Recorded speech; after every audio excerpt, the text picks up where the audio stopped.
season.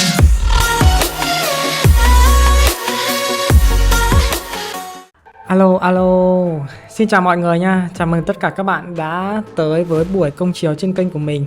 Hôm nay mình sẽ giới thiệu đến các bạn một con robot mới, New Mech Arena.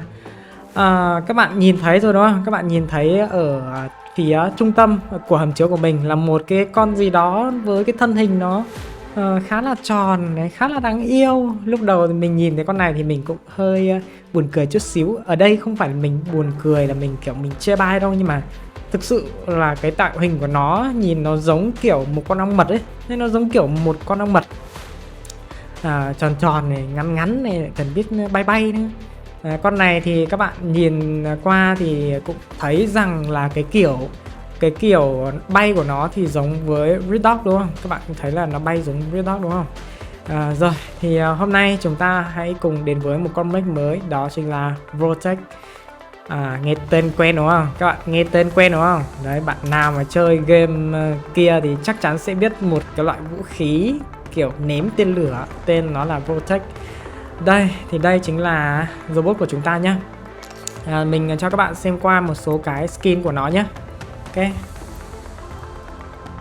Về skin thì cũng chưa có gì khiến mình quá là nổi bật cả, khiến mình chú ý cả. Nó khá là bình thường thôi, không có gì cả. Đây là kỹ năng của nó nhá. Một con mech huyền thoại đỡ đòn, mức năng lượng tối đa là 24. Kỹ năng của nó là trường nano, tăng tốc độ của robot và tạo thành một trường máy móc siêu vi xung quanh, gây sát thương liên tục cho đối thủ, đồng thời giảm sát thương cho bản thân và đồng đội. Giống như kiểu một phiên bản nâng cấp của Red Dog vậy. Đấy, tạo một cái trường công suất năng lượng tối đa là 24 này, HP ở thời điểm phun dao tím là 269k này, tốc độ là 18 km/h, không quá là nhanh, sức mạnh là 1k thôi, cái này mình không điểm đến. Hồi kỹ năng là 13 giây, thời lượng kỹ năng là 8 giây, tăng tốc lên 100%. Sát thương của cái trường nano là 4700. Bán kính chỉ được 12m thôi các bạn ạ. Bán kính chỉ được 12m thôi. Đấy, giảm sát thương khi mà sử dụng cái trường nano đó chính là giảm đi 50% sát thương các bạn nhá. Rồi, đến đây thì các bạn cũng đã mường tượng được cái kỹ năng của nó rồi không? Đây chính là cái thông số cụ thể hơn, chi tiết hơn về công suất năng lượng này, HP, tốc độ, sức mạnh. Đấy, hồi kỹ năng các thứ. Đây là một cái bảng tiếp theo nha.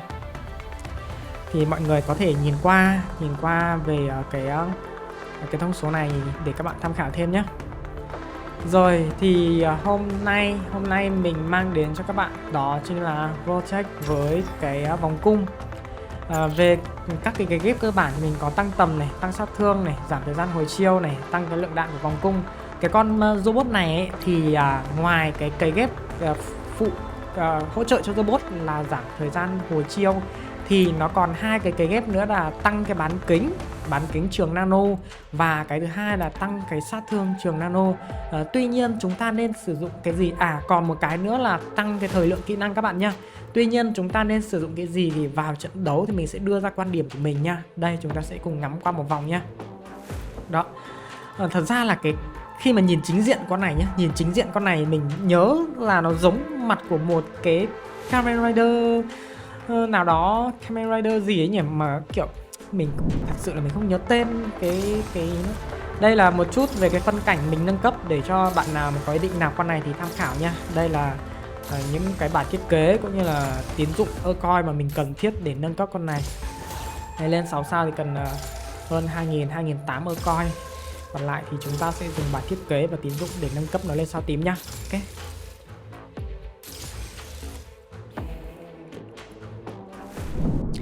Được rồi, chúng ta sẽ đến với trận đấu đầu tiên của chúng ta.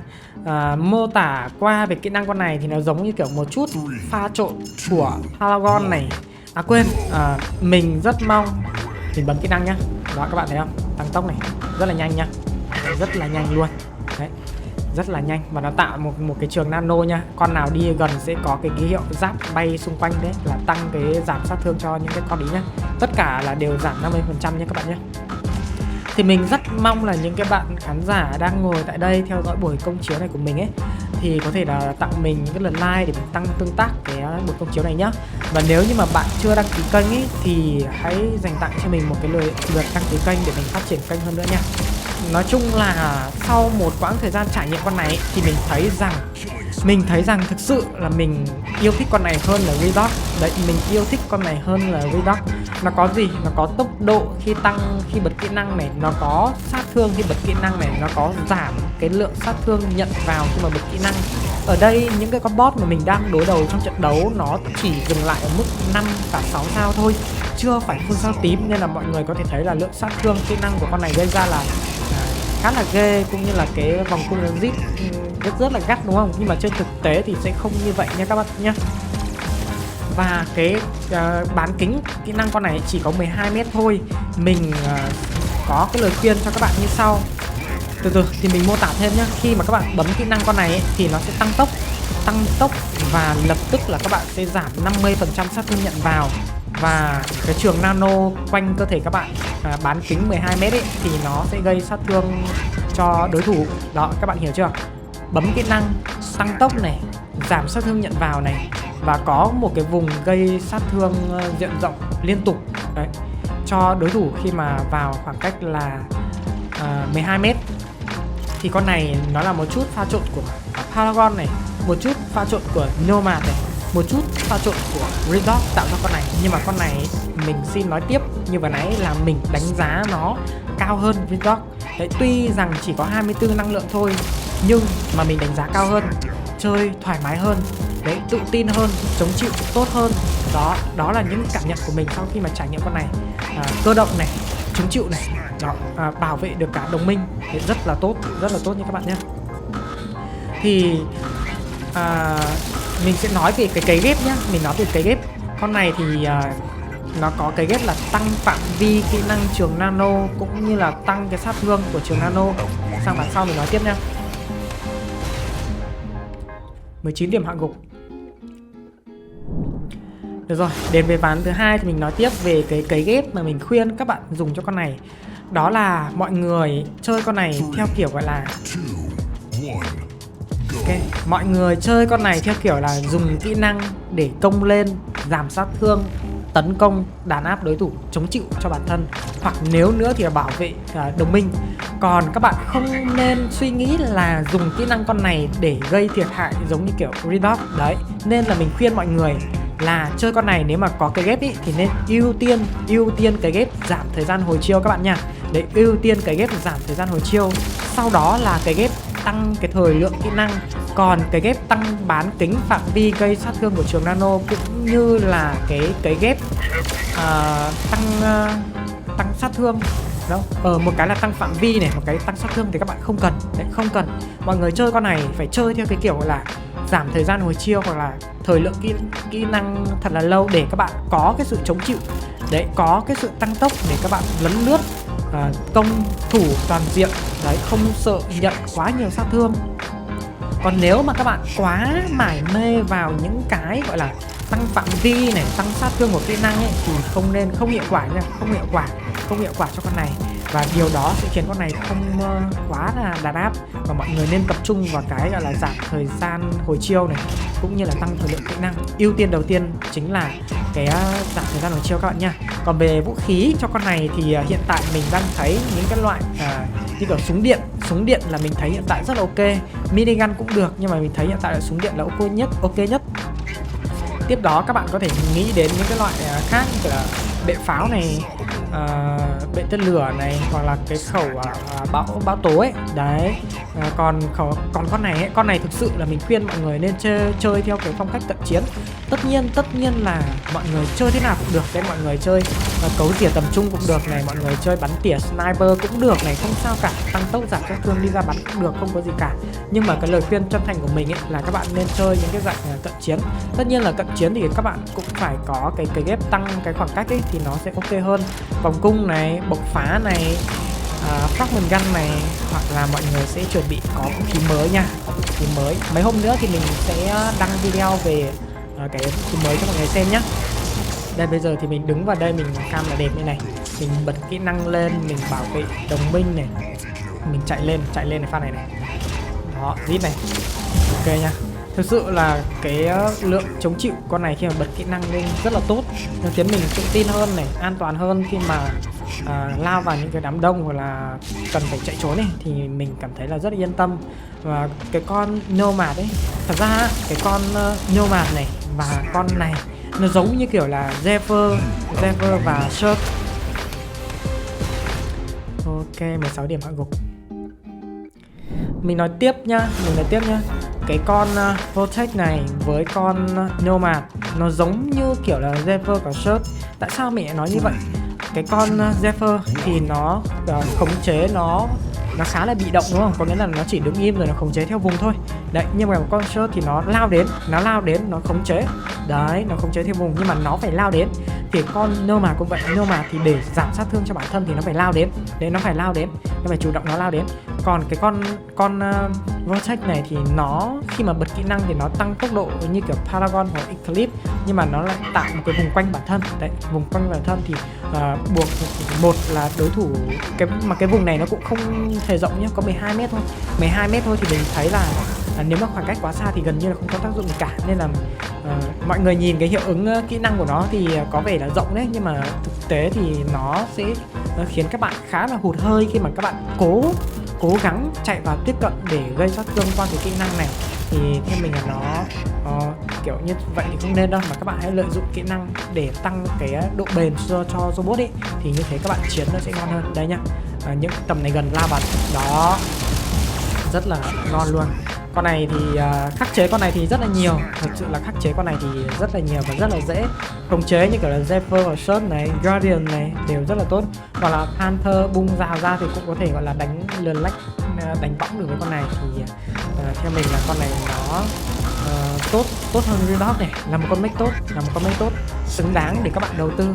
Đấy, nếu mà sau này mà con này vào cái nãy con này ở hạng mấy mình quên mất béng mất rồi, thì mình khuyên mọi người sau này tương lai nhé, tương lai mà mọi thứ nó ok ổn thỏa về giá bán các thứ ấy, thì mọi người nên đầu tư con này thay vì Redog.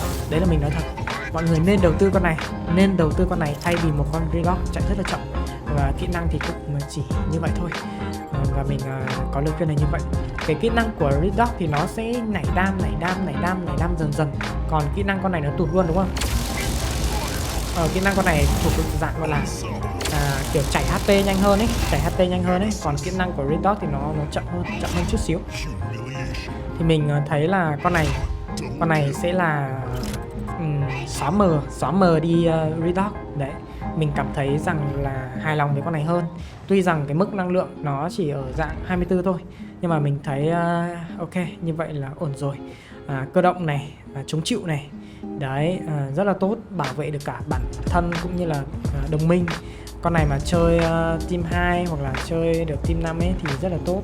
Tốc độ chạy khi bật kỹ năng lên rất là nhanh đúng không? Các bạn thấy nhanh đúng không? Rất là, nói chung rất là mượt luôn. Nó không khiến mình quá là khó chịu. Cơ thể thì cũng kiểu đây mình lao đến này, con này không chế mình không được đâu. Ok.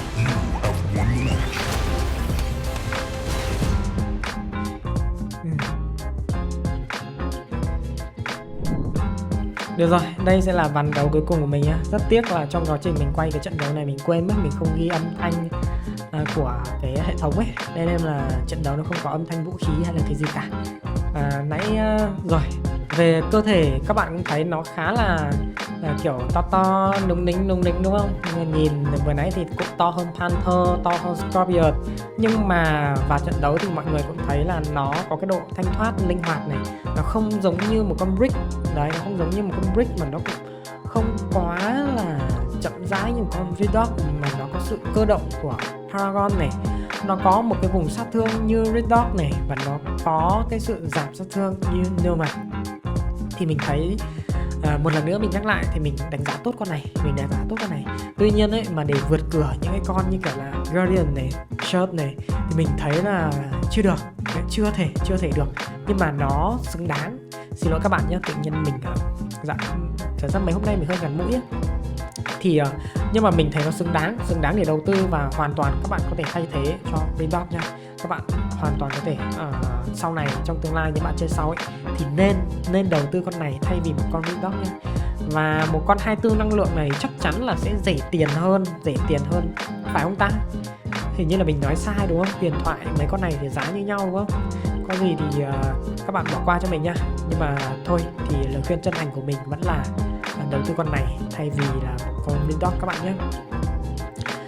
Buổi công chiếu hôm nay thì mình cũng đã giới thiệu cho các bạn một comic mới với tên là Protect, và kỹ năng của nó thì mình nói suốt cả 3 trận đấu rồi, các bạn cũng nhìn thấy mình dùng rồi. Bấm một cái thì tăng tốc cho bản thân này, giảm 50% sát thương nhận vào này, tạo ra một cái trường nano xung quanh với cái bán kính R bằng 12m này, và chúng ta sẽ gây được một cái lượng sát thương tầm 4000 cho đối thủ. Và lời khuyên của mình về cái ghép thì mình cũng đã nhắc rồi là các bạn nên ưu tiên cái ghép giảm thời gian hồi chiêu cũng như là tăng cái thời lượng kỹ năng để lấy cái sự chống chịu nhá, lấy cái sự chống chịu và cơ động cho con này, chứ đừng có ham cái sát thương kỹ năng làm gì hết. Đấy, cái sát thương kỹ năng con này mà chơi ở mức đúng full sao tím hết của nó thì nói thật với các bạn là cũng chẳng nhằn nhò gì đâu, mà cái chính của nó là sự cơ động, cái sự giảm sát thương, đấy, bảo vệ bản thân cũng như là đồng minh. Một comic tốt, một comic tốt mình đánh giá là như vậy nha các bạn nha. Ok, trận đấu này cũng là kết thúc rồi. Ok, được rồi, thì buổi công chiếu của mình hôm nay đến đây là hết rồi. Mình hy vọng là các bạn sẽ thấy hào hứng về comic này. Đầu tiên ý, nhìn đầu tiên mình nhìn thấy comic này thì mình kiểu sao chả ngầu cái gì. Thực sự là mình thấy con này nó không có ngầu, nó không ngầu một chút nào cả. So với Onyx, so với Baton, so với Scorpion thì con này nó thuộc dạng gọi là núng nính, cú nụ, đáng yêu, và nhìn nó như một con ong mật ấy. Đấy, nhìn nó như một con ong mật ấy. Phong cách di chuyển thì giống kiểu một con Redox, kỹ năng thì giống kiểu Paragon một chút, nhưng mà một chút Redox vào nữa thì tạo ra con này. Tất cả lời đánh giá thì mình nói trên rồi, ở đây mình không nói lại nữa. Thì mọi người có đánh giá qua gì về con này hay không? Mọi người nhìn 4 cái gameplay của mình rồi đấy, thì mọi người có thể là bình luận bên dưới video này nha. Còn cái khung chat của các bạn ấy thì nó sẽ mất đấy, thì mọi người nên bình luận ở phía dưới video này nhá, để mình biết được cảm nhận các bạn khi mà xem qua. Mình trải nghiệm rồi, nếu mình trải nghiệm nhiều rồi thì đó là cảm nhận của mình nói đến cho các bạn, để các bạn có ai mà muốn nạp ấy thì các bạn cứ yên tâm. Đấy, còn lại thì mình cũng không có ý kiến gì thêm cả. Rồi, một lần nữa thì cảm ơn mọi người rất nhiều đã bỏ thời gian ra thăm cái buổi công chiếu này của mình. Mình chúc mọi người có một cái đêm, nếu mà các bạn phải làm việc học tập ấy thì ôn thi các thứ thật là hiệu quả này, làm việc thật hiệu quả này. Còn nếu bạn nào mà ok không có việc gì làm nữa đi ngủ thì chúc các bạn ngủ thật ngon nha. Cảm ơn mọi người rất nhiều. Hẹn gặp lại các bạn vào những buổi công chiếu tiếp theo. Bye bye.